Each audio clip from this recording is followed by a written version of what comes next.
I don't think listeners probably appreciate. Like, how do I go to sleep at night? I lie in bed and I try to imagine how am I going to come up with a rig that's going to test this properly. And they're thinking, God, what a loser. Spending your time trying to come up with stuff like that.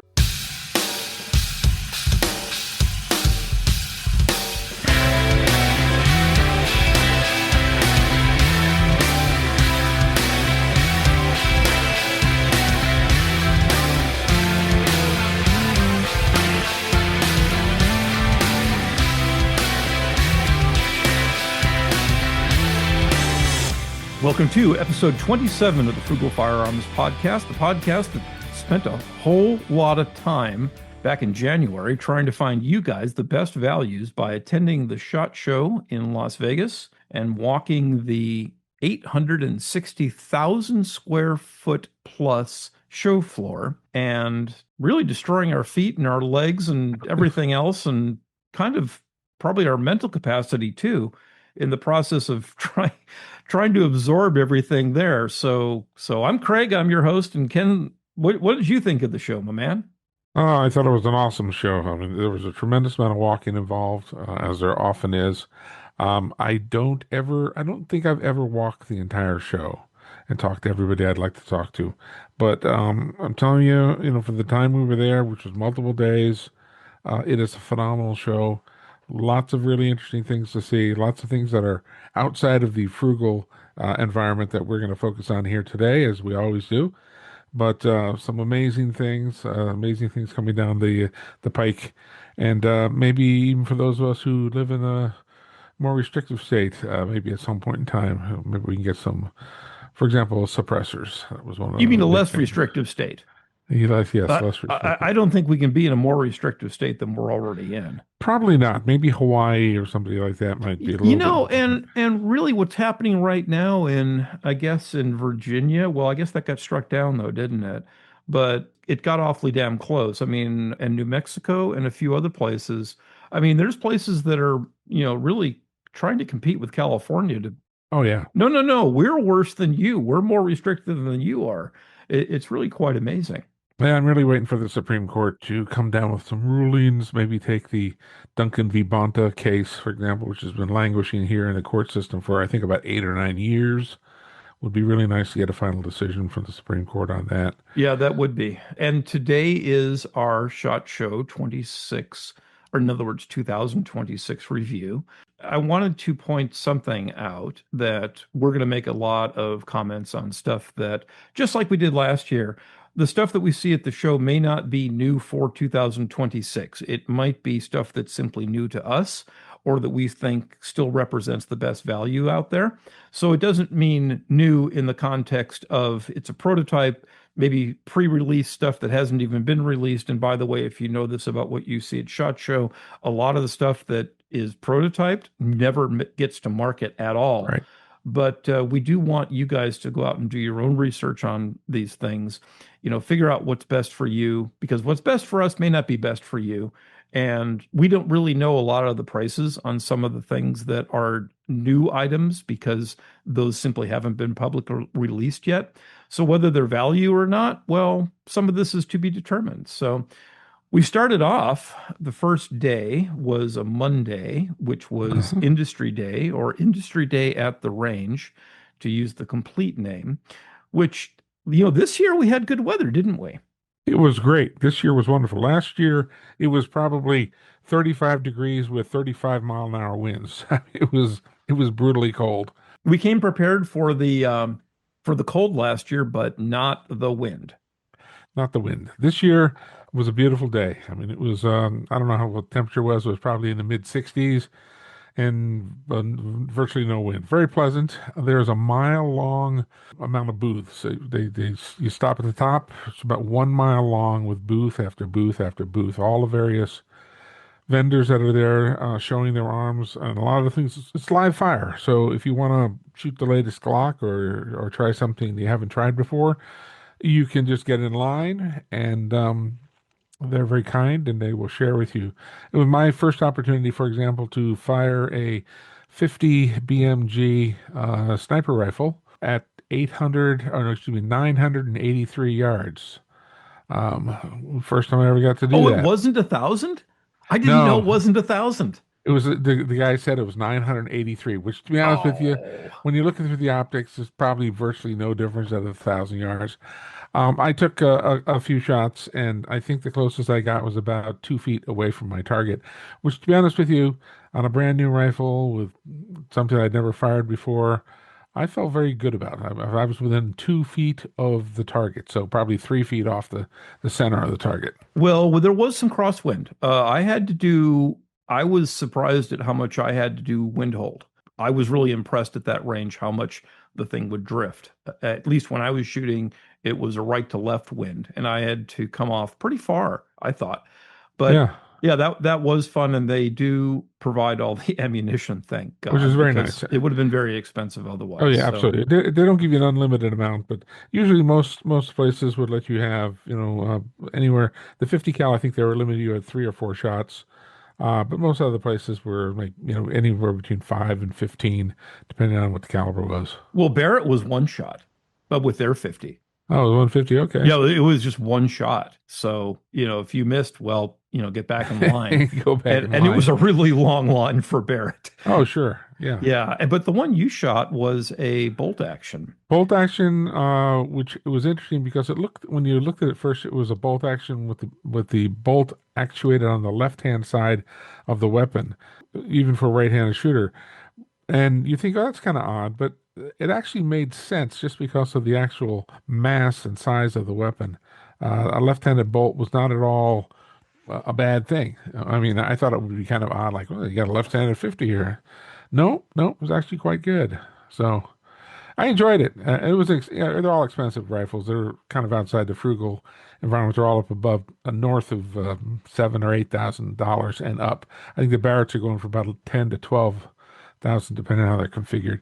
Ooh. Wonderful stuff. Glad we could try them, but a little bit outside of our realm. Yeah, and that day you mentioned it was a mile long range. I was surprised when I got back. I mean, yeah, I had to walk, to get the bus, and I had to walk back from the bus, and there's a few other things, but I put on 5.5 miles that day. So it's like, gosh, did I really walk the range that many times?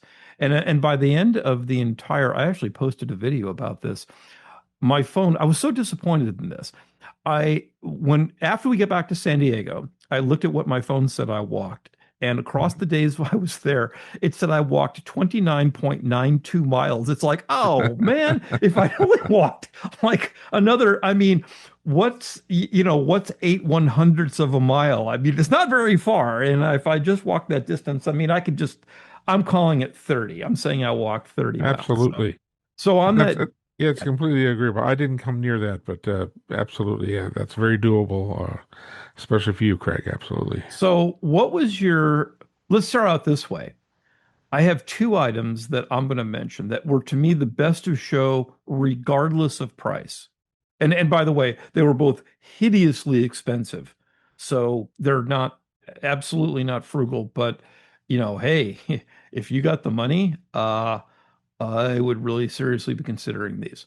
Did Okay. did you have anything that was like a just price is no object? Because for me, for example, I'll tell you Yeah. before, it was probably the Lago Alien pistol, Oh yeah. which was north of $6,000. But I now there's know. now there's something else that's more advanced, I would say, more ergonomic. It has a negative muzzle rise. In other words, the web of your hand is above the center axis of the barrel, and that was the Rideout Arsenal Dragon, which comes in cost wise. I think I want to say it's about a $4,000 to $5,000 gun. It might be less. I could be wrong about that, but I remember it had a cost advantage over the Lago Alien, and frankly, I think it was better thought out. That and the other one was Vulcan Machine Works. Well, Works is spelled German like Werks. It's Werks, yeah, yeah, Werks, yeah, yeah, Werks. Werks. And they have a video that I'm also going to post probably in the next few days. I've been kind of dribbling out the videos where guys are just standing here. I mean, it was a very kind of a male, let's say, satisfaction moment where guys are just holding the guns and racking them and just you know, I think everyone kind of knows where I'm going with this, but it was interesting because they were the smoothest guns, including staccato, by the way. Smoothest thing I've ever racked in my life. The tolerances, the machining, everything was just insane. Now they're quite heavy, unlike the Rideout Arsenal Dragon, which was actually not too heavy. The Vulcan Machine Werks pistols were bricks, and they look like bricks, but oh my God, are they nice? Yep. But these are the dreams, you know. And I know we're there for the frugal aspect of it, but you know, it's fun to take a look at these what's available in the market space in case you happen to have a rich uncle who leaves you a ton of money or you win the lottery or something like that. Or maybe you Some just made the right choice in careers. yeah, that can happen That too. yeah, that You helps. know, buy Amazon when it first came out, or I mean, there's a whole bunch of things. Who knows? Yeah, you don't know. I mean, we could have all bought Bitcoin when it was $10 a Bitcoin, E- and it sold $100,000 a Bitcoin. Exactly. Oh well. So, well, okay. So, what were some of the favorite things? I posted, and by the way, this got taken down by YouTube because I don't know why. I They didn't don't tell you see why. anything that I was doing that violated community standards, but I was interviewing a really nice guy that I met. And by the way, you do meet a ton of cool, I mean, a Oh ton yeah, of cool people at SHOT. This guy named Josiah he's the owner of a company called Maryland Munitions, and he was talking to me about ammunition costs and what he can get at wholesale and what the retail market looks like and how the market is changing. And I'm hoping to have him on as a guest someday. But he did a little promo video for me when we were both at the Keltec desk looking at the new Gen 3 Sub 2000. Now, what's special about that? They've had this folding rifle out now for quite a while. long time. Yeah, but what's different about the Gen 3 Sub 2000 is that now the barrel rotates. Now, Absolutely, it solves a major thing. I right. own a couple of sub 2000s and Gen 2. Do you have a red I dot know. on them? I do have a red dot. And you can't fold it. Well, you can't fold it with a red dot in place. However, I have a 45-degree Picatinny rail offset, which lets you fold it. Oh, so you solved it that way. So what happened with the Gen 3 is now they've added a rotating barrel. You can rotate Right. it left or right. So it solves the problem of being able to fold the gun because it folds essentially toward the top, if you will. And unlike the Smith& and Wesson competitor, the Smith& and Wesson folds sideways. But I have to say that, you know, I really think I like the Keltec better than the Smith. I Yeah, mean, I mean, I think they're both excellent. I mean, these are guns that, in my opinion, are perfect for bug out bags or being able to carry a carbine that does not print. For example, if you needed to transport one, people don't even give you this second thought. You can put it in your backpack, type of thing. Sub 2000s are great. What I really like about them is the fact that the vast majority of them are set up to accept Glock magazines. Whereas the Smith& and Wesson, which I happen to like the side folder Smith& and Wesson is very solid. It's a lot. The grip is the same as the M&P pistol with replaceable back straps and all sorts of things. I thought it was great. But the thing about the Smith& and Wessons is the fact that you pretty much have to use the Smith& and Wesson M&P magazines, which is not a bad thing if you already have an investment in Smith& and Wesson M&P 9 millimeter or whatever. That's fine. They work great, and it would be a natural choice. But the Glock magazine is so ubiquitous. They are made by not Glock makes them, Magpul makes them. So the Glock pattern magazines are everywhere, and I think Smith and Wesson should have also come up with some sort of an adapter in their folding PC carbine or FPC, I think they call it, that would accept a Glock magazine. I think if they did that, they would actually see tremendous sales. but they want to sell you their magazines, right? Sure. I mean, it's a high profit item. Yeah, it's So, a high profit item because magazines, I think, are selling for about $40 a piece. yeah, for the Yeah, stamp steel, a spring, a follower, and a base plate. exactly. I mean, Yeah, the profit margin on magazines is enormous. But yeah, I right. mean, well, you know who I'd recommend plug to a previous show. My favorite magazine, yeah, the ETS Omega series. Beautiful. I think they're the best mags on the market, period. Yeah. Anybody. It's a polymer mag. You can see through it, but it also doesn't compromise its strength because it has a metal insert to keep the feed lips consistent. It doesn't Yep. bulge out or anything like that. And they actually have some interesting colors now. They have kind of a rainbow version and a gold version. Yeah. I I like the mean, if smoke you care version. what your magazine looks like, because if it's in the gun, you can't see that. But if you care what it looks like, those are the exceptional mags, and I would totally go with that. So the Caltech, now what caliber do you have your sub Both 2000? of my sub 2000s are in 9 millimeter, and they're set up to accept the Glock pattern magazines. So now they have the 10 millimeter, which Indeed. costs $100 more because Yep. there's just more. It's a blowback, so there's more mass, so there's more Yes. stuff, so there's More more beefy. cost. Yeah, Right. exactly. You kind of wonder, is that the one to go with, like as a reach out and protect Oh yourself yeah. gun? Yeah, I mean, if particularly if you're going into the backwoods or something like that, where you want to, if you're like, I enjoy listening to Chuck's Outdoor Adventures, and he does things on grizzly bear attacks, usually a couple of times a week, and he is a real fan of the 10 millimeter and being able to drop pretty much any North American game, which includes very angry grizzly bears that are 9 feet tall. Yeah. Uh, and yeah, he's a big fan of the 10 millimeter with a hard cast 200 grain bullet or something like that. On the other end of the scale, would you consider going with the 5.7 by 28? Because the sub 2000 comes in that also.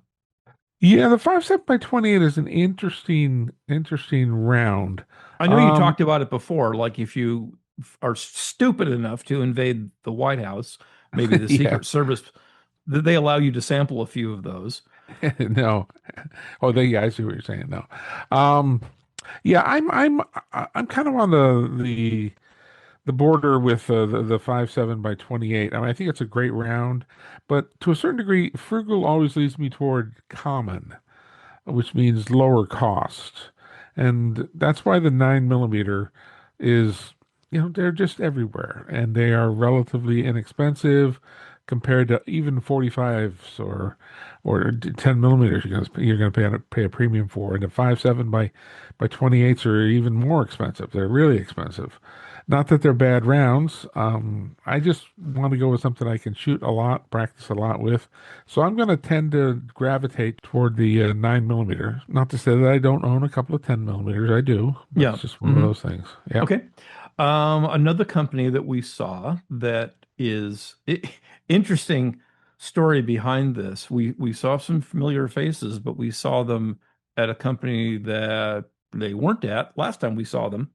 DNT Optics has a pretty broad and rapidly expanding line of digital and thermal optics that are now kind of in a space that's competitive with one of our previous guests. And I think that it's going to be interesting. At some point, we're going to get the good folks from D&T Optics on to talk about their stuff. They had an interesting hybrid thermal scope that also incorporated, digital, like low light and regular light scope. And they did it differently than Holosun did. So what Holosun did in one of their optics, and this was introduced not this year, it was previously introduced, it overlays thermal and, let's say, visual range optics into a single image. And it kind of does it sort of okay, but it's not great. And D&T looked at this and said, yeah, that's too hard to do to get it right. So what they have is they have essentially a picture in picture. So they have an optic that you can use as a digital, normal scope that also has good low light capability. And then it has an inset, which has a co-aligned reticle for thermal, or you can switch it. Just, I think with one button, you can switch and go to primary thermal with the picture in picture being the visual range optic. So that also came in at a very good price point. I don't want to quote it because I don't know what the street price is on that, but Right. I would say get over to D&T Optics if you're interested in something like that. And that's one thing. I mean, digital and thermal optics are something that are, the price points are continuing to drop on those while the quality and the performance continue to increase. And they're really impressive. I mean, I know, Craig, we've got the one thermal optic, for example, and I actually needed to borrow it not but a few weeks ago to look for a leaking or a warm electrical outlet in a friend's house. And it's nothing quite like having the option to take a look at a thermal optic and effectively look at your walls and say, oh, well, there's where all the studs are. You can see how efficient your walls are, but also just walking around looking for a warm electrical socket to see that, oh, well, there's that's being pulling too much amperage through that or whatever it might be. So thermals, you might think are like, gee, why would I ever want a thermal optic? No, they're really cool and they're surprisingly useful for even things that are not in the standard gun space. And that particular optic was from ATN. That was their Blaze Seeker, and that's still a product we recommend. We're not Absolutely. saying anything Yeah. bad about ATN No, no. whatsoever. Excellent stuff. Now, did you see that there are now, remember when Lab Radar came out and they Sure. had that chronograph that was radar based? So remember, for those who haven't used a chronograph before, what does it do? It takes the speed of your bullet. So they used to be optical systems, and you'd fire over two optical sensors that were a known distance apart. And sometimes you had to use a little shade because if sun got in the optic, I mean, glare, Too right? bright. It, Yeah. it, it couldn't it Right. couldn't see the bullet pass over the top, and it would give you a readout on speed. And then there was another one. I actually owned one of these, something called a magneto speed. A Right. magneto speed is interesting because you attach it to the end of the barrel and it measures again the passage of a bullet over two essentially magnetometers that are a known distance apart. So it gives you speed there. Mm, the nice thing about the magneto speed is that you can put it on a rifle and it's very repeatable and very portable. But there's some guns, it's very hard to get the thing on and make it work. Like there's some guns you simply cannot attach it to, and Right. that's a And, and problem. and it's good for making up loads, but it also affects the harmonics of the barrel. So I wouldn't use it at accuracy if Right. you were going for accuracy. But it's perfect for building the load up, determining what the speed is of a particular load, particularly if you hand load. But it's only one digit. And so there's a couple companies now that make very small portable radar chronographs that are inexpensive, relatively speaking. We're talking in the street price of $250 to $450. Right. One is made by Garmin, the Zero, and Zero is spelled with a X, like Right. Xero. And then there's also the Is it oh, it's made by Atlas? Athlon. What's it called? The Range something? I can't remember. The but they're very, very, very similar. The Garmin and the Yeah. Athlon, if you look at them, the Athlon has a price advantage. They're Right. both 24 gigahertz units. Now, this is going to matter here in a second. So 24 gigahertz is the frequency that the radar is tuned to. Both the Garmin and the Athlon give you one readout. Now they do some statistics, they'll keep multiple shots, they'll do standard deviations and other analyses for you. You know, they have memory and so on, but they're only giving you one number. LabRadar, who made the original big chronograph that was radar based, now has a little one too. Now, this is also is not a 2026 release, but there's an advantage. The LabRadar LX is also very small. To my eye, has a better screen, more sophistication than either the Garmin or the Athlon. But the other, now you tell me about so you reload, Ken. You know, Yeah. we've talked about that before. If you have a radar that will take multiple samples as the bullet goes down range, Right. and therefore calculate ballistic coefficient and give you Exactly. the G1 and the G7 numbers, would you find that helpful? I would absolutely no. I mean, because it's not only just what it is at the muzzle; it's what is it at 10 yards, 100 yards, or beyond, if you can, if depending on the device. Well, these little things don't go out that far. So the way that the LabRadar LX does this is it takes multiple samples. I admit to being ignorant on this. We haven't tested one yet, so I have no personal experience with it, caveat. But at the same time, it will measure the bullet multiple times. Otherwise, it wouldn't be In able to flight. get, yeah, it Yeah. couldn't get the G1 and G7 numbers. And by the way, folks, okay, what do those numbers mean? The G1 number is a number that is based on essentially the flight of a bullet that is flat based, that has, in other words, the rear of the bullet is flat. And the ogive, which is the curvature of the bullet in the front, is based on the caliber times two. That's the radius. Now, and what's a G? So you think, well, it's kind of sounds like a pistol round, really.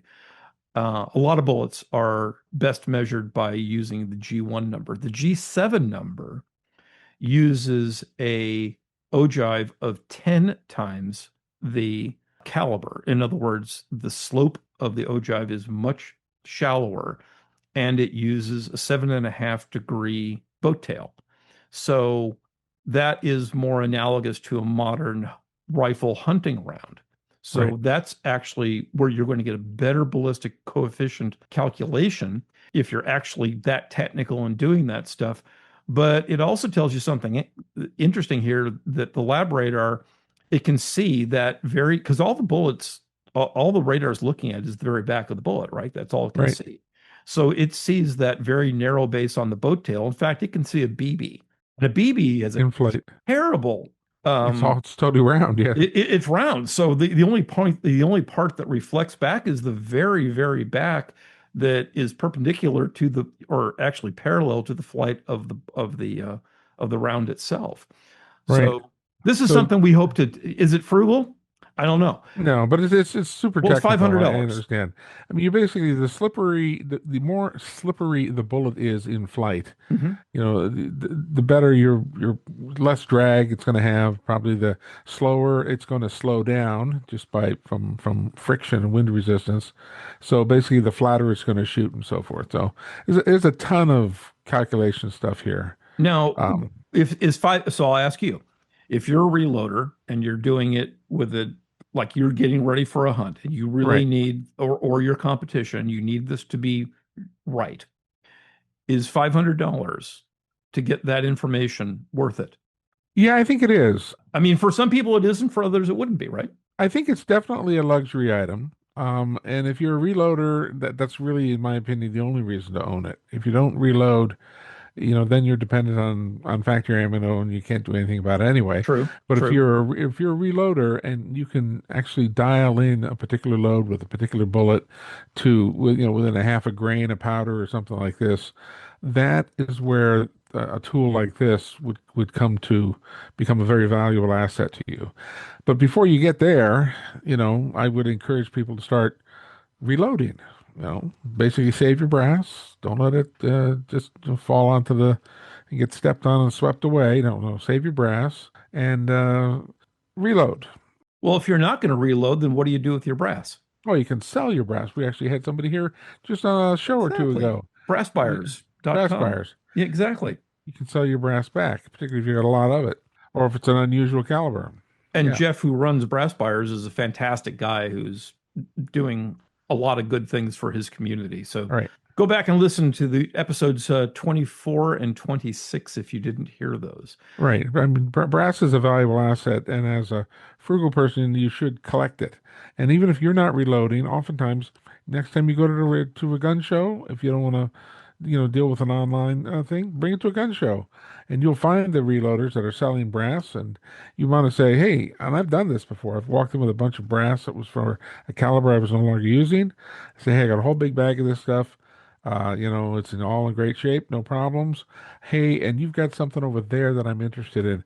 Will you give me $25 for this, which you'll be able to sell for at least 50, and then you give me $25 worth of table credit to buy something over that they Sure. might be Why not? selling." I do Yeah, it all the exactly. time. Yeah, Exactly. absolutely. Okay, we're going to welcome back to the show. This is the first time this has ever happened on the Frugal Firearms podcast. A guest that we just had recently because he has an important update for his site. And that's Jeff Goldstein of not only High Value Training Academy, but of brassbuyers.com.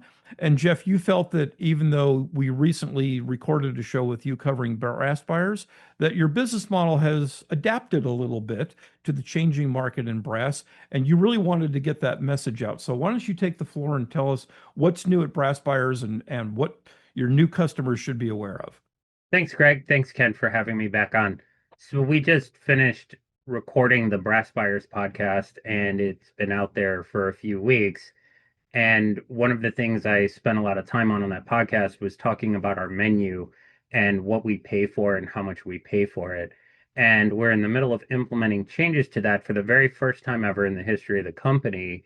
And so I felt like maybe it would be a good idea to update the audience very quickly on what changes we're making because 2 weeks passed when that episode aired, or 3 weeks passed when that episode aired. New prices are coming out that are going to put more money in the pocket of customers that sells their brass. And what kind of differences are people going to see? And why does it make it more compelling for them to do business with you as a result of those changes? Absolutely. So let me first start by talking about what isn't changing.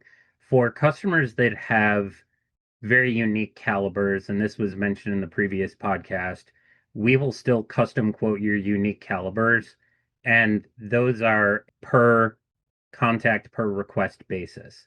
So nothing is going to change with that.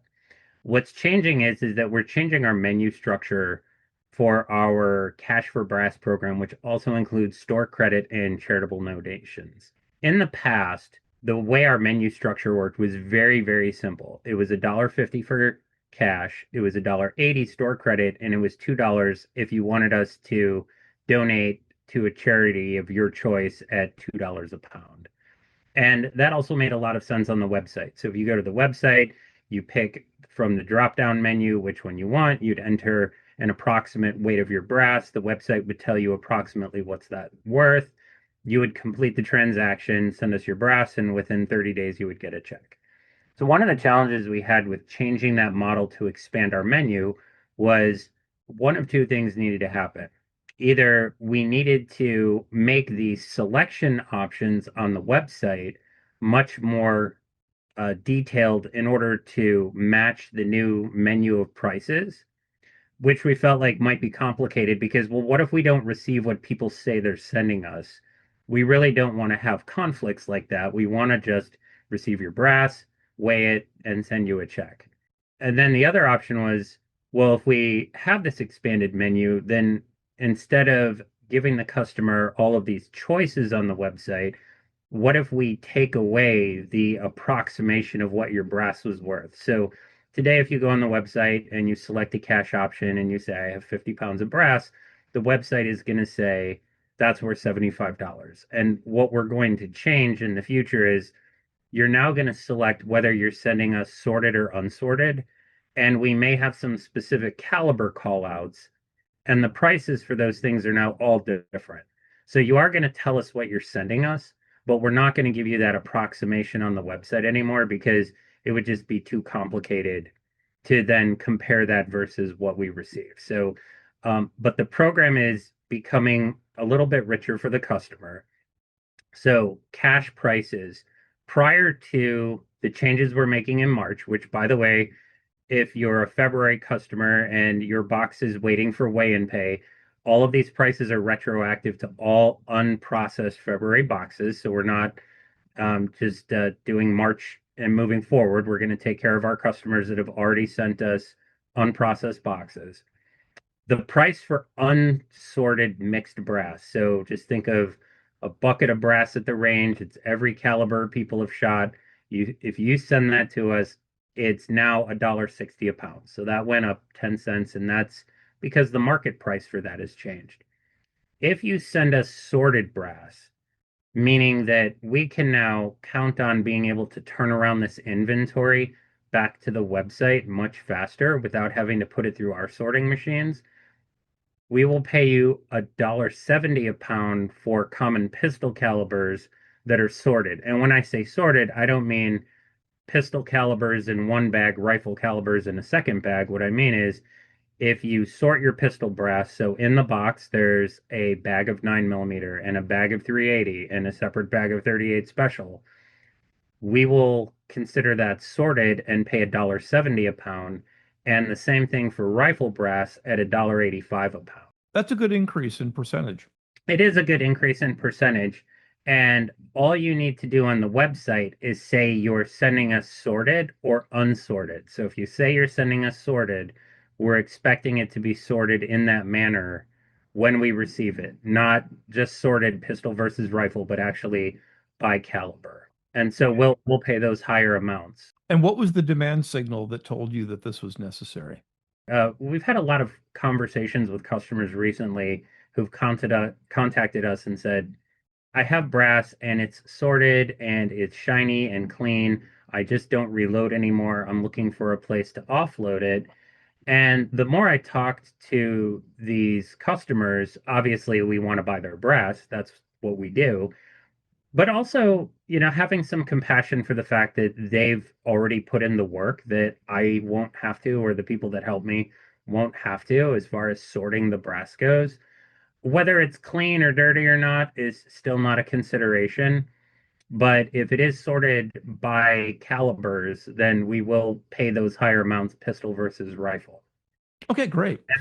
And then on top of that, we're going to have caliber callouts. So right now, starting in March, if you send us sorted brass and you send us a mix of 223-556, we consider that the same thing as fired brass concerned. Or if you send us mixed 308/762 by 51, we will pay 225 a pound for those two calibers. Well, I should say four calibers, but really 223-556 can be combined. 308 plus 762 by 51 can be combined. We'll pay 225 a pound cash for those. So that is a significant jump from the $1.50 a pound. And what we're doing is we're going to start calling out calibers that we see in the market. There is higher demand, which means we need more supply. And so we're going to be paying a little bit more for high demand calibers so we can receive those, make sure they're in good reloadable condition, and turn those back over as quickly as possible. If somebody sends us a box of 223-556 mix, just as an example, a USPS large flat rate box will hold approximately 2,500 pieces of that. If we receive that and we can put that up for sale immediately on the website without having to sort it first, we're certainly willing to pay extra for that. So store credit values are also higher. So starting with unsorted brass, it's now $1.95 store credit, sorted pistol 205, sorted rifle 225, and sorted the caliber callouts like 223 or 308 will be 240. And then charitable donation across the board now is $2.40 a pound. And it just is a reminder for the listeners, what does charitable donation mean? If you have a bucket of brass sitting in your garage and you're thinking, it's time to maybe make a donation to your favorite charity, send us your brass and we'll make that donation for you in your name at $2.40 a pound. So it's a way to make a charitable donation for the cost of shipping as opposed to taking cash out of your pocket. So it's a really good return for you if you're considering making a charitable donation. And you send them proof that they made that donation so they can use that for tax purposes. Yeah, we'll send them a screenshot of where we donated it so that they'll tell us where they want it donated. We'll verify that that is a legitimate charity and we'll make that donation. We actually have had one instance now where somebody sent us a charitable donation and then dropped off the face of the earth. We haven't heard from them. I asked them probably 5 times, can you please tell us what charity you want to donate to? I have to this day never heard back from them. So we made that charitable donation to High Value Training Academy in their name. And if they want proof of that, they just need to reply to one of our emails. Okay. So on to your story about high value training before we get back to our SHOT Show 26 review. This past week, I was invited to teach 2 NRA classes to some college students at a local university. And we did it at a house. One of the things I was trying to be careful of was to not bring a bunch of firearms onto campus, into dorm rooms, or into apartment buildings that are shared spaces that was going to cause some concern for people who might see it. So there was a house we could use for these guys in this fraternity who wanted to do the class. So we're in the basement of the house. The power goes out. So we're in this basement. It's completely dark and we're not sure what's going on. Of course, savvy college students, they're checking their phone. Oh, the power's out for the whole block. There's something going on. So in my head, I'm thinking, man, we packed up all of our stuff, pistols and rifles, because we're doing 2 classes. We brought it all the way over here. We're 2 hours in, and the power goes out. And one of the kids says, "Hey, I've got an EV." And I said, "You mean like an electric vehicle?" He said, "Yeah, I'll go get it." So we took a break. We moved all the tables and everything upstairs into the living room of this house and reconfigured their living room to turn it into a quasi classroom. Um, this kid pulls his Hyundai Ioniq into the garage of the house, and we ran this really long extension cord from the surge protector that had the projector and the laptop plugged into it and ran this class off of the car. There you go. Yeah, there are cars out there like the Lucid Air that can run your house for like 2 days. And I'm talking refrigerators, air conditioning, all that stuff. I can't think of a better story than, we were agile enough to use a college student's electric vehicle to actually run an NRA class. And I have a video to prove it. The projector screen that we have with something up on the screen, turn around and you see this long extension cord on the ground going out to this car in the garage. I couldn't believe we saved the day. It was so cool. Hey, if you guys want to hear another story that also relates to high value training, go listen to episode 24 of the Frugal Firearms podcast, and you'll get to hear him tell another story about a person who maybe shouldn't have been in class. So, Jeff, thanks very much for joining us, and we're going to get back to our SHOT Show 2026 review. Sure. Thanks, guys. Appreciate the time. Thank you. I'll tell you that sometimes when Ken and I go to the SHOT Show, you make contacts and you get cards and you meet people and then you try to arrange to show with them and then it kind of doesn't happen because people get busy and time passes and stuff like that. Right. But one company that I approached again this year that I had approached previously was Recover Tactical. Now, Recover Tactical makes some stuff that if you haven't seen it, you need to go look at their website because it can add, I wouldn't say value as much as opportunity to the guns that you already own. Mm-hmm. You can do things like get a pistol brace for your Glock. Now, why would anybody do that? Well, I mean, you might want to be able to put a red dot on, or you might be able to want to do use a forward stabilizer or something like that, or just stabilize it by attaching it to your forearm. Right. This is particularly good. I need to tell the guys over at the Accessible Hunter, which is another great podcast that, by the way, we appear with every Monday. Our show is broadcast on the Outdoor Call radio app, along with a number of other shows, Accessible Hunter being one of them. Accessible Hunter really specializes in talking hunting and gear, for people who've through dint of fate or bad luck or whatever have suffered accidents that usually compromise their mobility. And some of the stuff that Recover Tactical makes really turns your gun into something that it really wasn't to begin with. And Sure. we're going to be talking to those guys, getting some samples from them. They have things that are really thinking out of the box. And one of their ideas that they have is the thing called the G0, and I'll say holster, but put, quotes around the word holster. It's a little clip basically that has 2 springs in it, and it attaches to the pick rail on your pistol. It's generic across different pistols, I believe. And what happens is that you use this, you fold it out, and then you fold it up. So it comes outward 90 degrees, and then it folds up, and it opens a latch. And that latch attaches to your belt or your inside of your waistband or something like that. As you draw the gun, the whole thing folds up just like that. Folds so quickly that it's completely stowed by the time the weapon is presented. It adds, I don't know, 5-6 grams to the gun. Now, is it a proper holster? No, it's not. Does it hold as securely as, a Kydex holster would? No, doesn't.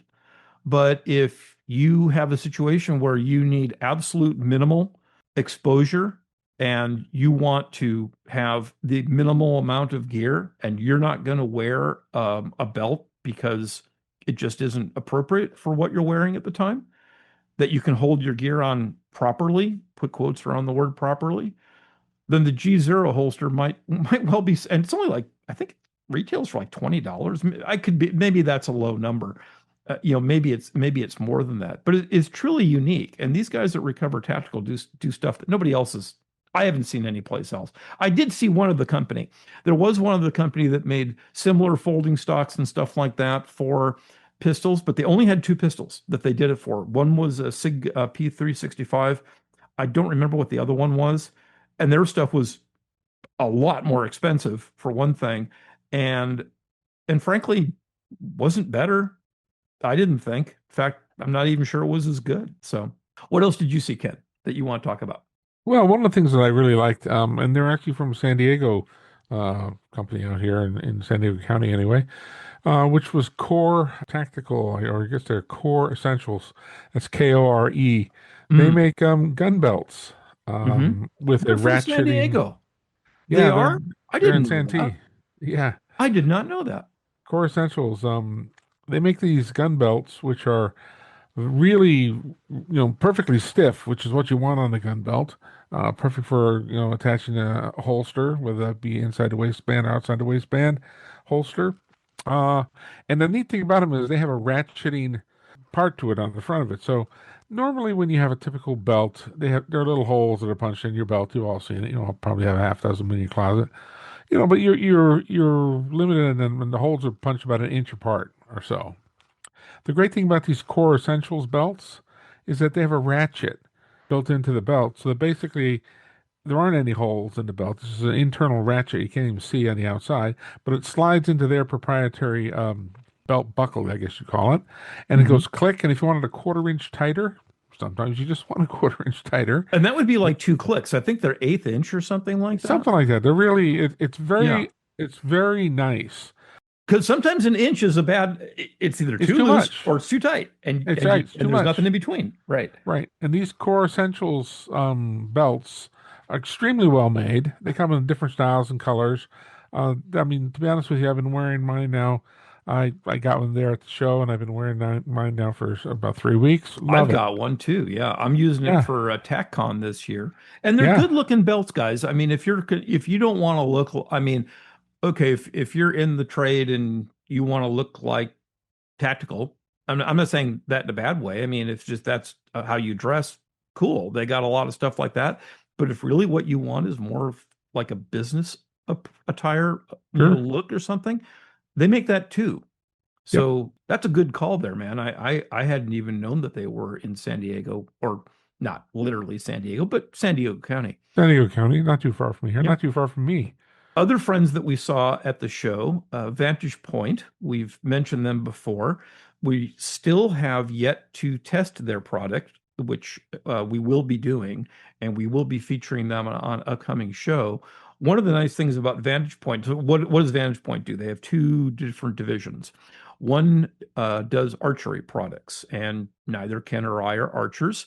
Just we it's we don't have anything I did in against college, archery. haven't We really just done it just since then, just haven't really done enjoyed it. it. So it's Yeah. not really our thing. But they do make a lot of very nice broadheads and things like that. But what we're interested in on the gun side of the house are their compensators, because the compensator that they make is attached to the rail of the gun. Right. So it doesn't require a threaded barrel. It's easily taken on and off, and they're relatively speaking inexpensive, and they don't really add much, if any. They do add some length to the gun, but very, very minimal. And they've added now more options, because when they first came out, not surprising, they were sort of limited in the number of offerings that they had. And Sure. that offering is now expanding. They're up to quite a few of guns now that very likely, if you're looking for something, they probably have it. So I'm trying to figure out, how are we going to, because being an engineer, I've been like, I don't think listeners probably appreciate, like, how do I go to sleep at night? I lie in bed and I try to imagine, how am I going to come up with a rig that's going to test this properly? And they're thinking, Yeah. God, what a loser. Spending your time trying to come up with stuff like that. Well, why? Because, testing a comp is both the rearward motion and the downward motion. Right. And doing that on a jig is not really something you can do correctly. And I've been trying to come up with a way to do this objectively. So maybe I should just give up and just do it subjectively and said, yep, this is a lot better, but I don't know. Talking about objectivity, though, one thing that we did get to try at Industry Day, Ken and I both got to shoot this, was Simex ammunition. Yep. Which is, in fact, you touched on this, Ken, in a previous show. You were talking not about Simex per se, but you were talking about high-speed ammunition with very light Right. grain weight. Yeah, Liberty ammunition, yes. Exactly. And that's what Simex is predicated on. Simex is predicated on the idea that you're going to hit something very, very fast with minimal penetration. So does it meet the FBI standard? Nope. No. Is it supposed to? Nope. Nope. Not supposed to. Because their theory is, and I'm not going to say it's an untested theory. That would be wrong. And we're going to have the president of the company on. He's agreed to join us as a guest to talk about really what the core process is of incapacitation. Because he Right. told me a story. I'm not going to repeat it here because I don't want to take away his thunder on this. But he told me a story about a certain coroner's office that called them up after an engagement with Simex ammunition. People will want to listen to that story when it comes in. But I was thinking, what's a good analogy to that? And it's not a perfect analogy. Well, you talk about energy transfer. How did the dinosaurs die? The dinosaurs died because an asteroid hit the Earth. And Yeah. the asteroid, imparted so much energy to the planet that it basically cooked the surface of the planet, certainly in the immediate area. And then it threw up so much ash and things like that that it changed the Nuclear winter, yeah. It changed the weather enough that basically most things starved after that. What was that? A momentum transfer, or was that kinetic energy transfer? And I'll give you the answer to the question. It was kinetic energy. In other words, the velocity mattered more than the mass, because if you Right. look at the mass of the Earth versus the mass of the asteroid, you'd think that thing can't do anything to the Earth. Well, yeah, it can when the velocity is high enough, Right. because the velocity is a square function when it comes to kinetic energy transfer. Right. And that's the same thing. I mean, I'm not saying that you're going to cause nuclear winter by shooting someone with Simex ammunition. No. You certainly won't. But if it causes rapid incapacitation, that's really the goal, right? Yeah. That's the thing and that's what you're getting at with, get the round there. It's not that you're going to save time, like the difference over 50 yards between 1,100 feet per second and 2,000 feet per second is not in human terms very measurable. But if it causes that incapacitation because the round is going faster, that's what's going to Right. matter. Also at Industry Day, there was a product there that was by a company called Grit Grips. So GRITGRIPS. And Yep. what's Grit Grips? Grit Grips is a company that's making a frame for the Glock that has a superb, I think I did talk about this before, but a superb directional pattern embossed into the grip that when let's say you rub up against it, unlike, let's say, certain generations of Glocks that were a problem because they would wear out your clothes and wear out your skin, or if you have certain other types of grips that are very, very aggressive that can be very uncomfortable because they're so aggressive. This isn't aggressive at all when you rub it, but if you put your hand on it and squeeze, it locks into your hand, and it's really quite amazing how good this is. So why is this a value proposition for us? Because Grit Grips is selling their frame that will simply swap the frame out for your Glock for $70. And when I asked Yeah. him about the price, I'm like, 70? Like, I thought he was going to say, 270, or maybe at the low end, 170. Nope, 70, 70. Now, is it a new gun? Yeah, technically it's a new gun Technically, yes, it is. Yeah. because it has a serial number, because Yep. it isn't something like, let's say on the Recover Tactical products that would add a rail to your Glock or something. It just has a cutout. you can see the original serial number through a window, but you can't do that. I mean, grit grips, since it has to replace the entire grip on a polymer handgun, the only way that's going to happen is replace the entire frame, and therefore it's a new gun. So what's part of the cost? Well, part of the cost is the dross and, you know, using an FFL. So there's a couple extra costs here, but still, I mean, as an alternative to a Glock Gen 6, which by the way has, I think, a fantastic feel to it, Oh yeah. but I can do it for $70. And Right. I'm not voiding, I don't know if you guys know this out there in listener land. If you stipple your Glock, I think, I'm not 100% sure on this, I think you void your warranty. Could very well be. I wouldn't doubt it. If you're modifying the frame of a Glock, what warranty you have, you've left behind. I think that's true. So grit grips, you're not voiding anything because you're simply swapping the grip out. Right. So that was a fantastic product. What was another one?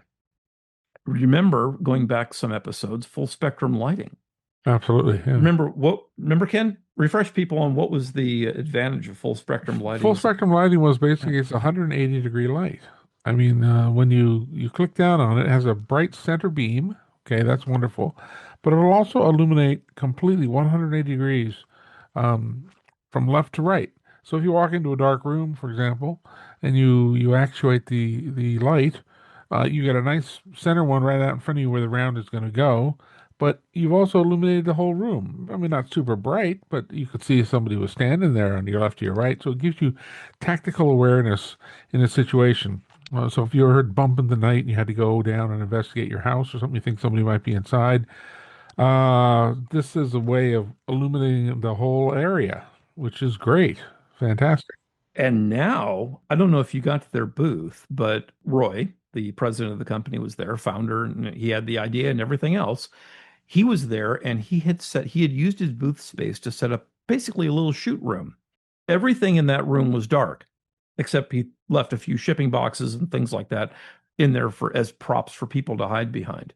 And the version that he has now, which is the production version, because we hadn't even seen the production version. Right. What we saw and did our show about was a pre-production version that wasn't as good as the production version.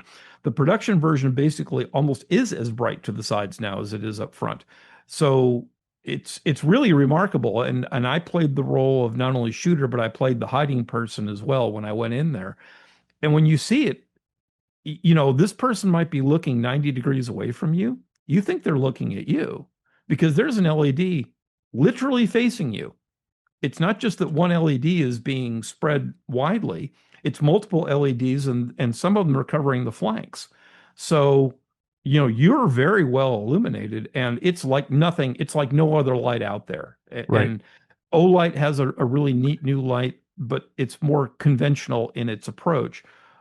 Full spectrum lighting's approach is completely different. And gosh, I can tell you what, if you're in law enforcement, I mean, I can't understand not having this. And Right. and like you said, home defense, it's just, yeah, there's really no there, I almost don't think there's another option. Is it going to be expensive? Yeah, arguably, yes. Because it's so different, absolutely, absolutely worth it. Right. Speaking of expensive, there was a company that I saw on the knives side, Stroop Knives, Stroup knives. Some of the nicest knives I've ever seen in production that were factory knives, but kind of costly. I mean, Right. if you want a good tactical knife and something that feels amazing in your hands, and you're willing to spend, you know, north of 200, possibly $300-400 on a knife, absolutely, I would go to Stroop Knives. You want to save a little bit of money? Boker. I have owned a number of Boker products, which is they're based in Germany, but they also have some Asian manufacturing as well on some of their lower end products. They had a knife called the Sigurd, and I hope I'm saying that right. Sigurd. So I think it's Sigurd 42, which was about as minimal knife as you can possibly imagine. I think I'm going to drop a link in the show notes to this one. 2.16 inch knife, fixed blade. It uses a ring on one end, so it's almost like a karambit, but it's straight. And because it's straight, it's in an incredibly minimalistic scabbard that you could hide pretty much anywhere.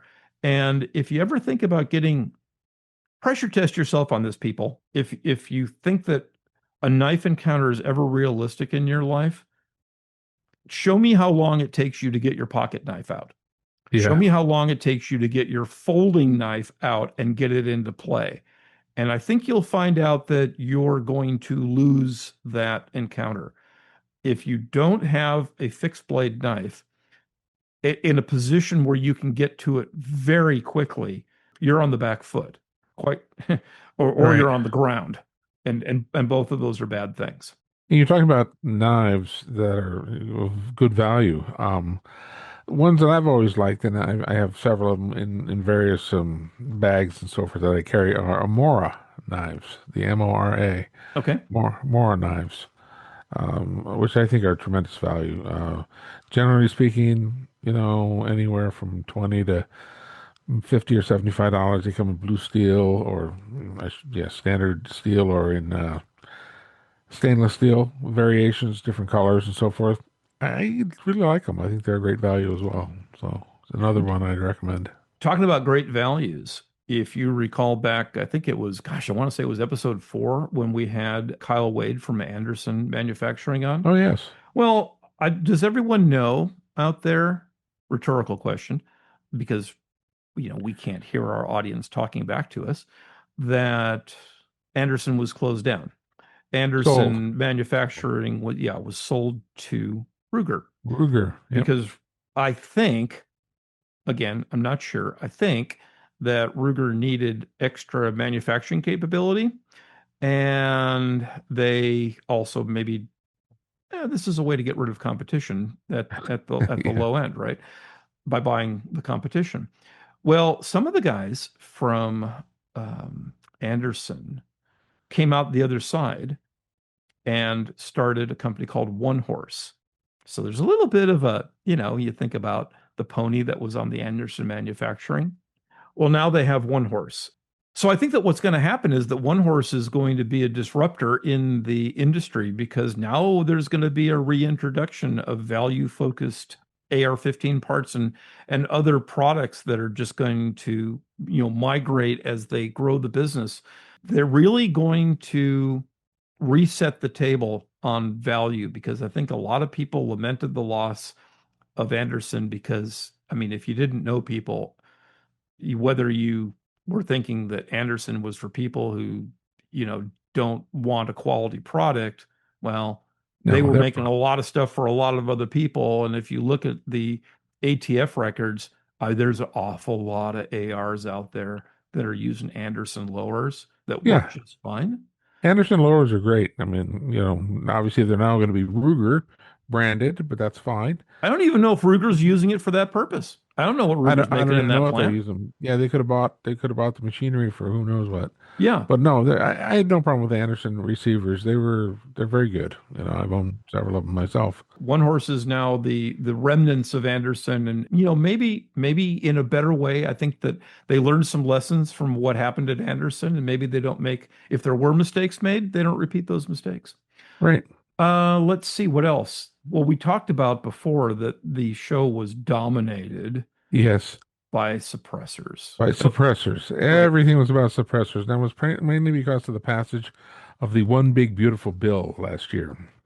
Right. And that basically took away the National Firearms Act, the NFA, $200 tax for short-barreled shotguns and rifles and all of this type of thing. So basically, it was a tremendous decision, but they unfortunately kept the requirement for still having to be fingerprinted, background checked, and blah, blah, blah, all the rest of the stuff. But the whole theme of the show was because now there's no $200 tax on suppressors. Everybody and their grandmother was selling a suppressor. I think there were around 70 or so different manufacturers there who Were were, there that many? I didn't know that. yeah, 70, yeah, manufacturers all with their own suppressors. Now, some And of them were there before, though. So, I oh, mean, it true, doesn't, true. like YHM. but the market is it's just exploded. Yeah, Yankee Hill Machine YHM has their own, and we interviewed with them and talked to them. Great company, by the way.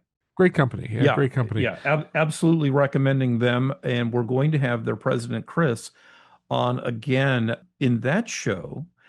I'm told that he wants to really talk about ASA, which is the American Suppressor Association. So Right. it's going to be less a show about YHM products and more a show about progress in why can't I say that? That is so hard to say for some reason. Progress in oh my gosh, progress in the suppressor space. Man, try to Very do that a good. few times. Can you say that faster than me? Projects in the suppressor space. There you go. Okay, thank But you for that. and that's the great thing. If you're fortunate to live in one of the, I think it's like 40 states. I don't know how many, 38, 40 states where that allows suppressors. Go out and buy one. Yeah, before they change their mind. Yeah, go out and buy one, and yeah, you got to go through the registration Right. process. But I mean, that's a safety equipment. We talk about, frugal farms. There's nothing that you never skimp on safety equipment. And in my opinion, a suppressor is safety equipment. It's the same thing as earplugs or earmuffs if you're going to the range. It's a phenomenal thing to have. So, sadly, Craig and I live in California, so California's going to fight it tooth and nail, because they don't want anybody to have any firearms and no suppressors. So it's not something that's open to us at this point in time. But if it ever does become open to us, I'll be right in line to get one or more suppressors. It'd be very nice. Well, if you're talking about safety gear too, let's not forget our show that we did, with Rescue Essentials and Dr. Oh Dana yeah, Onifer. If you haven't listened to that show, go back and find that show because that's a very important, I mean, right. critically important show. Yeah, if you're into safety and you're in a range and you're in one of the free states, definitely every range bag should have one or more tourniquets in it, which is what we talked about in the previous show. But from a hearing protection perspective, a suppressor is a tremendous advantage. The reason why California and these other states are against it is absolutely mind baffling to me. I don't understand it. That's because you're a thinking person, Ken. You're not going to be able, don't try to rationalize something that irrational people do. Yeah, it's like if they didn't like automobiles and they wanted to get rid of automobiles, they would ban, steel-belted radial tires. They'd ban disc brakes. They'd ban seat belts. All of these safety things that we have in automobiles today, airbag. They'd ban the use of airbags. Yeah, but do criminals use seatbelts in their cars and disc brakes? Ex- Exactly. It's like, why would you ban airbags and seatbelts? Same exact principle as why would you ban sound suppressors, which are protecting people's hearing? Why? Well, You know, let's be careful though, because Chris said that he, you know, drank the Kool-Aid. And by the way, you guys know it wasn't Kool-Aid, right? Jonestown. Jonestown, it was a product called Flavor Aid. It wasn't Kool-Aid. okay, Just saying. moving on. That he himself, a guy who makes really good suppressors for a living, has suffered hearing loss. Right. Why? Because he drank the Kool-Aid, as they say, about, well, it's hearing safe, except it's not. I mean, if Oh, you're knocking something down to, let's say, from 165 down to 135 decibels, you've taken out 30 decibels, which is a right. tremendous amount of energy that you've taken out, Yep. but it accumulates. The It's still damage damaging. Yes. accumulates over time. Right. So it doesn't mean that you shouldn't wear hearing protection, but it Should. does make it just a lot more pleasant. But Right. okay, so what is my best of show value? I'm jumping ahead here, right? So Okay. I mean, I'll repeat it at the end. I have two best of shows as far as value goes. One of them is Grit Grips. I didn't mention that. Grit Grips at $70 for a new frame for your Glock that makes it feel amazing. Has all the undercuts, all the stuff that you would do to the thing if you tried to hit it with your own Dremel and then screw the thing up yourself. They've Right. already done this for you and have got it right completely. That to me is tied for the best value of the show. The other best value of the show were the Lyman suppressors. And again, Lyman, what do you know them from? Reloading equipment and Reloading equipment. They're great accessories and stuff. stuff. So Hmm. they've partnered with a company in Europe that makes suppressors. So they're bringing in a suppressor that was already a product in Europe. Modular suppressor, super easy to take apart. In fact, it has an interesting design. There's little cones inside. Not surprisingly, but these cones are all part of the individual baffles that unscrew. It has a little bit of a twist in it. The twist is in a direction that causes the threads to tighten as you shoot. So the thing won't self-loosen, it'll self-tighten in case you didn't have it tight enough. So it won't come apart after a while. And okay, is it as good as YHM's? Well, I didn't compare it directly to YHM. Is it as good as Ambient Arms that makes a great suppressor? For the most part, very close, I thought. Is it as good as Wraith? I think Wraith was a little bit better. But the price point on the Lyman, if you can buy one of these things and like for $400 or $300 or Yeah, $200, it's kind of hard not to do that. I mean, you all don't really have an excuse not to buy it. right. And again, the It's laws safety can equipment. change in the wrong direction again, folks. And if you don't go out and buy a suppressor while the opportunity is there, I mean, don't come crying to us I know. if it doesn't work out for you in the future. Right. Highly recommended that those of you in these wonderful United States that are allowed to have suppressors, go Mhm. out and buy one. It's safety equipment. What's another thing that I saw that was a not a safety item, but really a great tactical item, and maybe safety in the sense of it keeps your primary weapon out of the way if you have to go to your secondary, or it makes Uh-huh. carrying your secondary or your primary weapon so much easier. It was I think it was a prototype unit. It's from a company called Mantis Gear. Now, okay, we've talked at length before about Mantis X products. It is not the same company.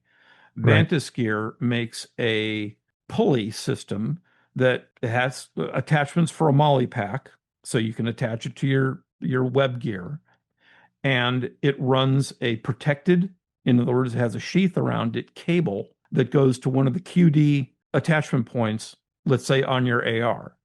And you can balance the amount of force that this thing is trying to pull the weapon back. So you want to have the weapon high and tight on your chest, it'll hold it there. And then there's a little clip that they also have that would, let's say, if you're right-handed, it will go on your left shoulder and it'll hold the fore end of the gun. You want to deploy the gun, you simply grab the gun and push it out.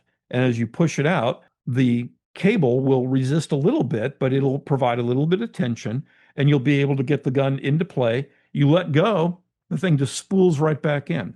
So Zip. if you have to go to your secondary weapon, now you don't have to worry about a sling. The thing's flopping around. It's over your back. It's down by your side. Vastly, vastly better than anything else I've seen that Right. handles just the management of the weapon. And again, probably something I'm going to point out to the guys over at Accessible Hunter. Yeah, You saw a revolver that you want. Oh, by the I way, do. I'm a yeah, revolver guy. tell them what's coming up too in our next show. Well, we've got a discussion about revolvers, but I won't go too much. I don't want to give them too much a heads up on that. But that's Okay. it's we're going to be talking about revolvers Mhm. anyway. From a frugal perspective, Taurus, which I'm a big advocate of, the Taurus has a new model number 327. Model 327 revolver comes in 2-inch and 3-inch, and it's basically for the federal 327 federal cartridge. But the nice thing about the 327 Federal is that it is backward, or yeah, it's back. How would you say it? Or there are cartridges that are older than that that also fit into a 327 chamber. There are actually 5 cartridges that'll fit into it. So for people who want to have either maybe buy a single firearm in their life, I mean, I think of women or people who say, I'm only going to buy one gun, that's all I need. Okay, I get it. Well, you might want to consider this, the Taurus 327. The main reason is it'll take the 327 Federal, which is a pretty hot spanking round. It's right up there, pretty close to the 38 Special Plus P power level, just a little bit below that. But it'll also chamber and fire 32 H&R Magnum, okay, which are a little bit less. Again, we're stepping down about 15 or 20% in power down to a 327 .32 caliber down to the .32 H&R Magnum. And then you can step down below that to the .32 Smith& Wesson Long, which was the standard um, pistol revolver cartridge in the United States from like 1900 to 1930 or something like that. And it's still a very popular caliber today. And it's you can get all brand new loadings on .32 Smith& Wesson Long from factory, as well as they make cowboy loadings on it that are even lighter than that. And it'll also chamber the .32 Smith& Wesson Short, which is kind of a rare caliber today, granted. But if you had one, it would load and it would fire no problem. As well as the other one, which is still very popular, the .32 ACP. .32 ACP is a semi-rimmed cartridge and thus will fit inside a .327 revolver for firing. Anyway, so you get five calibers that literally fire in that one gun with no modifications. And it's going to come out for how much is it going to cost? Oh, it's going to be around that 350 to 375 Okay, street price. fair enough. Stainless steel, stainless, so it doesn't rust. That's really nice. It also they had a TOR model, which I forgot, sort of a Taurus optical ready something or other that comes with a red dot on top. If you're a person who likes red dots, they make one right out of the factory. It comes in Oh, I 2 inch do. barrels and 3 inch barrels. I know you do. I'm not so. I'm an Ironside guy because I'm We're a going to little. get you. I'm going to convert you somehow. It's going to You happen might someday. someday. We'll someday. But right now I'm an Ironsides guy because that's the way I grew up and that's the way I like it. But they have an optics ready version of it, and they also have ones with exposed hammers and ones with bobbed hammers. So there are a bunch of variations of it, and it's out there. And Taurus has a lifetime repair warranty, I think, on their stuff. And I think it's a great revolver at a great price. I think that what I would put it in, if I was going to own that weapon, I would be looking for an Orpaz holster for it. Oh yeah, And you think, no, Orpaz, who's that? Orpaz is a company that these products are made in Israel. And I stopped by their desk, and actually I posted that video as well. And I saw something that I just caught my attention. It was a blue gun with a fakie suppressor on it, and they had a holster for it. And I thought, yeah, I never thought about that. Like, how the heck do you holster a gun that has a suppressor? Well, these guys had a solution. It was like a break forward type holster that, clipped around the gun, but didn't interfere with the holster or the suppressor at all.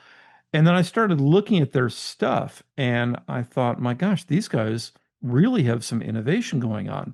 They had a couple of their holsters that, again, we're hoping to test at some point that were very new to the market. They have a number of different ways that they can be configured and, literally accoutrements that allow it to attach itself correctly to various guns, but kind of generic in now, not the one, well, the one that was for the suppressor, I don't know how many frames it would handle, but they had a couple holsters that were rather generic and meant for different types of lights to be attached. And what I did, well, I took it upon myself to say, you know what? This is the first holster I've seen that I think might be, the go-to choice for full spectrum lighting's light, which by the way is we already know that it fits in a lot of duty holsters that law enforcement uses. That's part of full spectrum lighting's original specification was it had to fit stuff that law enforcement already had. But a lot of people don't have those holsters. And if you're looking for a holster that will fit a broad variety of weapon mounted lights and red dots and things like that, this little known company called Orpaz really seemed to have their stuff together. And it was one of those just jewels that you find by walking around and just walking to right. every booth. And I never had any intention. I didn't know who they were, had no appointment with them, anything like that. And I spent a heck of a long time talking to these guys. Right. And Orpaz is spelled Orpaz, That is holster. correct. So go ahead and look those guys up. What was another amazing thing that we saw? There was right down the hall from Orpaz, there was a company that was selling a variety of different products, cleaning products primarily, but they had a little display right in the corner of their area for something called the Rapid Rod, which I'd never seen before. and it's made by a company called ATSCO, which is ATSKO. But if you just look up rapid dash rod, so rapid dash rod in a Google search, you'll find it. It only weighs 2 ounces, and it is a sectioned aluminum rod that has, attachments for, like, you can put a swedge or something like that on the end, or a patch holder or something along those lines. And it's all held together by a cable. So as you put the thing together, the cable tightens and makes a rigid rod out of it. Now you think, well, I've got cleaning rods. Why the hell do I need this? Well, do you carry the cleaning rod that is long enough to go through your barrel? It's a one piece in your kit with you when you go to the range? Because if you don't, Ken, you've had this happen. I know I've had this happen. You get Yeah. something in your barrel, you can't get out. Now you're like, well, I guess my day's over. Right. When you get a squib load where projectile lodges itself halfway down your barrel Or just without crap in your exiting. barrel. Yeah, just junking your barrel. Yeah. If you remember how Otis started because someone was out hunting with grandfather and dipped the muzzle into the mud, couldn't get the mud out, day was over. Well, Yep. what does Rapid Rod do for you? It weighs 2 ounces. It folds up small enough to stick in your pocket. And now you've got not only a way to clean your gun, at the square range, but vastly more importantly, a way to get your gun back into service if you're out in the field. Because I mean, think about this. They even told me a story about people who'd gone out on hunts where, you're talking thousands and thousands of dollars to get guides and days, and you travel and everything else. And then the gun goes out of service. You're like, does anybody have a cleaning rod? Nope. No one's got a cleaning rod. Well, I guess we're done with that gun. And how disappointing is that? And how expensive is that? Right. You can get this thing for $19, maybe, or 19.95, so call it 20. Why wouldn't you do that? Another product that we saw, Tag Targets. So TAG Targets, just spelled normally, .ai, as in artificial intelligence. Yeah. Why would they call their company that? Because what they do is they make a product, and this is another company that we're going to feature on an upcoming show. They make a target, we don't want to give away too much here, that you can configure yourself. And they're paper targets, but you can basically order it to be the way you want it to. And they use AI to build these things. So now you have shoot and no shoot targets, and you can get them any way you want. So enough said on that, because they're going to be an upcoming show. Monstrum, did you stop by the Monstrum desk and see the new rangefinder they have? I did not get to spend as much time as I wanted there, but Monstrum products, if we had them on the show before, phenomenal value for optics. Yeah, a really nice looking, I mean, clear and kind of an innovative approach to a rangefinder that's essentially, it's a side saddle type rangefinder. It's not built into the optic. In this case, it's a adjunct that you would put on a pick rail or attach to the side of an optic or something like that, that will range. I don't want to quote how far it ranges, because I've seen rangefinders before that say one thing and do something else, in terms of they don't go as far as they ought to. Right. So we haven't tested this yet, but we're talking about a rangefinder that's going to cost $80 retail, $80 retail. So if you need that for long range shooting and you don't have it, this thing weighs just grams. It has a fantastic display. So Right. that's going to be another thing that we're definitely going to have to get a sample of. Well, I'm just going to go buy it. Heck with Yeah. it. When it comes out, I'm going to buy it. Right. Last couple things I wanted to mention. Any of you guys out there, Ken, I don't think you're the biggest sports fan that there is, but No. if you watch games where the Gatorade gets dumped on the coach, at the end of the game after the team Oh yeah. wins. Yeah. Many, yeah, they do it all the time. Yeah, did you know that it's not necessarily Gatorade? Did you know that it has a Gatorade label on it because there's a contractual agreement to have the stuff in a Gatorade container, but that it's not Oh, necessarily Gatorade? no. Huh. Yeah. I didn't know that either until now. The company that I stopped by and talked to, and I've used their products before. This isn't based on, some sort of an endorsement or something like that, where there's an agreement between us and this company. I've bought their products before. I bought a lot of hydration products before. I mean, a lot of them.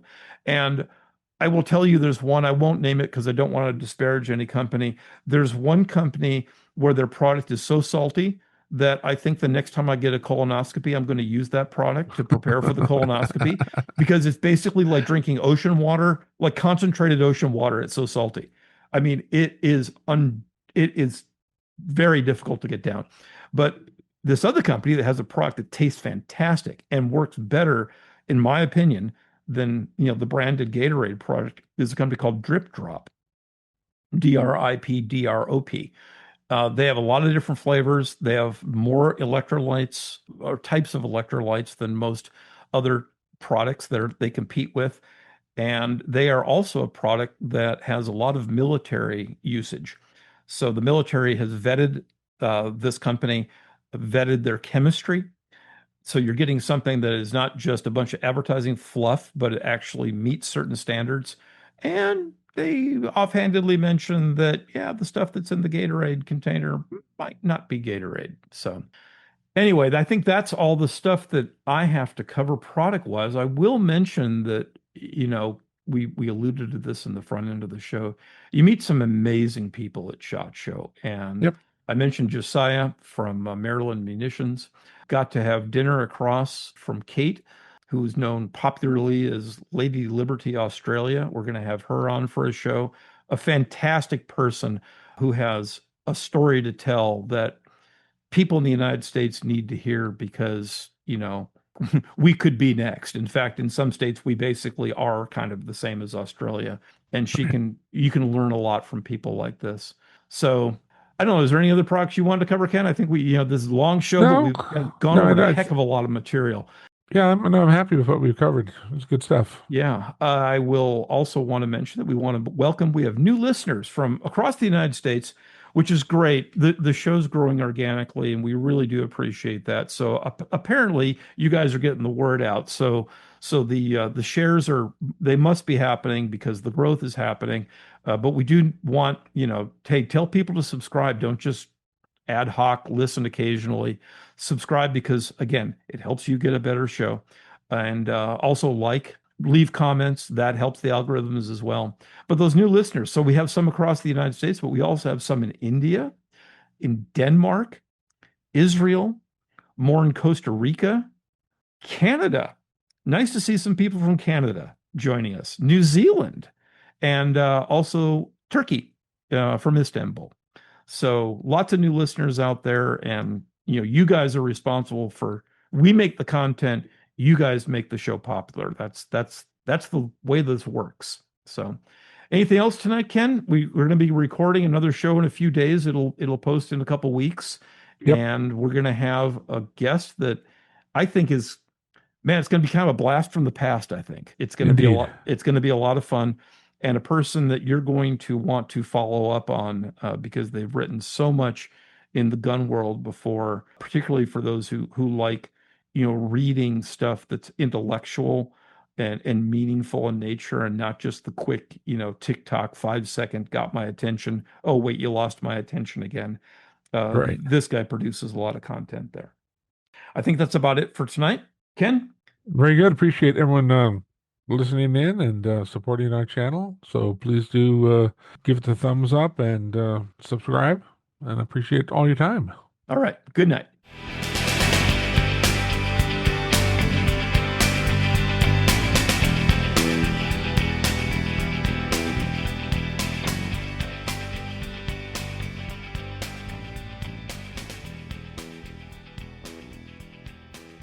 My thing says turn off Mac OS reactions to prevent both Mac OS and Zoom reactions from being generated.